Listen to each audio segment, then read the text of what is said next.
Hi guys, welcome back to my channel. If you're new here, my name's Rachel, and in today's video I'm going to be reacting to Serbia's entry for this year's upcoming Eurovision Song Contest. So I'm super excited.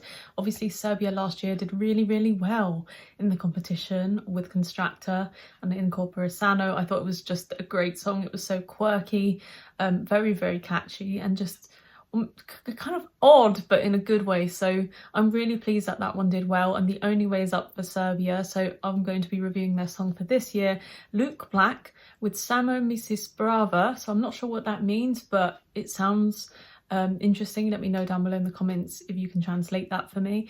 And this will be my first reaction, so please stay tuned to the end of the video. I'll score the song out of 10 and I'll give a bit of musical analysis and commentary from a musician's perspective, so we'll see how that goes. Consider subscribing to my channel if you haven't already, and let's get straight into this. Oh, lip gloss queen, just like me wearing lip gloss today. Baby, watch the world on fire.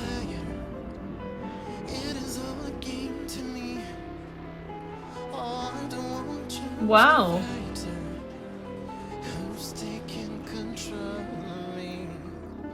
He's in an edamame? Oh.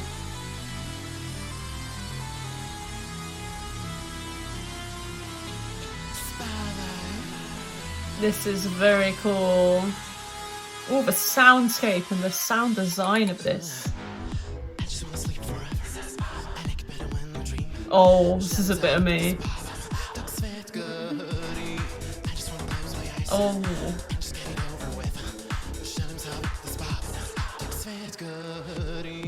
Oh my god, okay. So much going on here. I haven't really been able to process much words. Very cool. Again, like I said yesterday, this is definitely something that I would listen to in my own time, this sort of techno sound. I've mentioned this artist before. This particular artist that I really like is called Trust, and he makes music just like this from Canada. Electro, sort of goth pop, which I really like. This is so cool. This is the sort of thing that really relies heavily on the crisp kind of drum patterns, really interesting hi-hat patterns as well, creating these faster notes and this sort of kind of off balance, very tense vibe, which I really like. And these kind of nice, I think it's a piano, but it's been processed in a way to make it sound more industrial, electronic, and has a lot of reverb on it. It's a really nice blend with his vocals. So yeah, it's a bit like Trust and Crystal Castles, if you've heard them as well. They've got a similar vibe. I really like that kind of avant-garde goth pop witch house type of thing. Really cool. So something that's also obviously standing out in this is the vocals. You've obviously got this kind of soft and dreamy vocal coming from him with these sort of yelps in his voice, which I really like. Good dynamics, good articulation, just keeping it interesting. He's keeping it full of depth, which I really like. But then underneath his voice, I guess, there's these processed vocals like a vocoder, but absolutely blowing frickin' Denmark out the water in this case. Really cool, robotic, almost possessed sound, and it absolutely marries in so well. This is sort of screaming originality. It's screaming avant-garde, artistic approach. I love it. Let's keep going. It's kind of like taking me off guard a bit. I'm on the edge of my seat because I really want to see what comes next. Very interesting camera shots as well, kind of keeping the energy moving. The actual pace of the camera changing angles is hitting at the same speed as the changing of those hi-hats, which I thought was so cool. Really cool.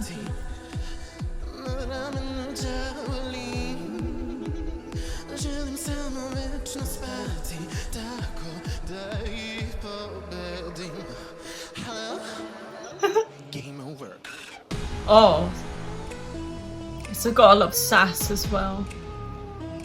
Oh, I love these pitch bends as well in the piano line. Oh, and that sort of change of sound there, the phasing into that sound, so cool.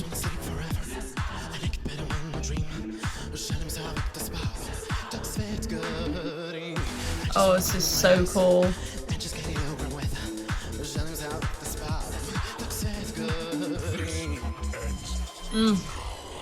Yeah. This is so tense. Oh.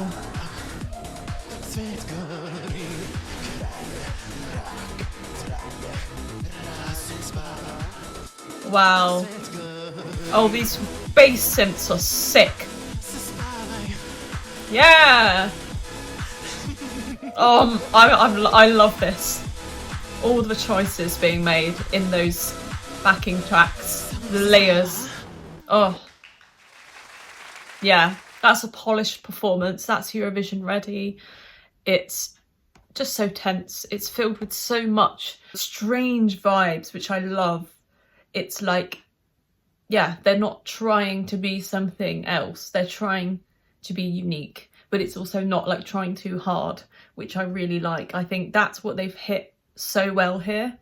But yeah, for me, sound design, choices of synths, different kind of sounds that they've used, which complement each other. You got these really, really dark bass lines in there, fast notes, semi-quavers, and then these just nice sort of like more melodic touches in the top, higher up notes on the keyboards being used. And then in the middle of all this, you've got this amazing singing voice, which is filled with so much kind of drama, which I love. Just this sort of ability to keep you interested and engaged in what he's singing. The way he's singing it, the delivery is just filled with like light and shade. It's not flat. It's like got so much kind of emotion, which I really, really think is selling the song further. And obviously you've got this amazing kind of stage show here with these different ideas, flashing lights, the strobe lights kind of like timing perfectly with the speed of some of the notes in there, the semi-quavers. Like I said, the camera shots moving really quickly as well. So it's kind of like everything's very cohesive, matched together. It's been really well thought through. Like whoever's come up with this concept here has kind of thought about all of these elements in the music and the visuals and the way that it's been filmed so that it all kind of matches and flows together perfectly. It's like a jigsaw puzzle. It just fits perfectly. So I'm really impressed with that one. Firstly, the structure as well. It's the musical structure was not predictable. It was like the most unpredictable thing next to Spain, I think, out of all of the songs I've heard so far, because they weren't using that verse chorus format. It was a free-flowing structure here, which I like. I think that's what keeps people on their toes when they're listening. And then when you've got this kind of very avant-garde approach, what they do is they go far, but they don't go so far that you lose interest. You're just like, what the hell is going on? Which I kind of think a lot of people switched off with Croatia, for instance. Whilst with this one, they've not gone so far that people are like, okay, I don't get this. They've gone this like golden ratio where it's just about avant-garde enough where you still feel intrigued and you want to kind of find out what happens next, but you're not switched off and you're not kind of like, okay, this is just, no, I can't stand this. So it's the golden formula. I think they've hit all of those marks for me. So I think I'm going to have to listen to it a few more times, but my initial score for that, I'm going to say, I think I'm going to give that an 8.5 out of 10. I think that's a fair score. Has a potential to increase once I've listened to it more. But initially, really, really great stuff. I think that's absolutely fabulous. Well done, Serbia. Obviously, let me know down below in the comments what you guys think. And stay tuned for more content coming soon. Have a great weekend and I will see you soon. Bye.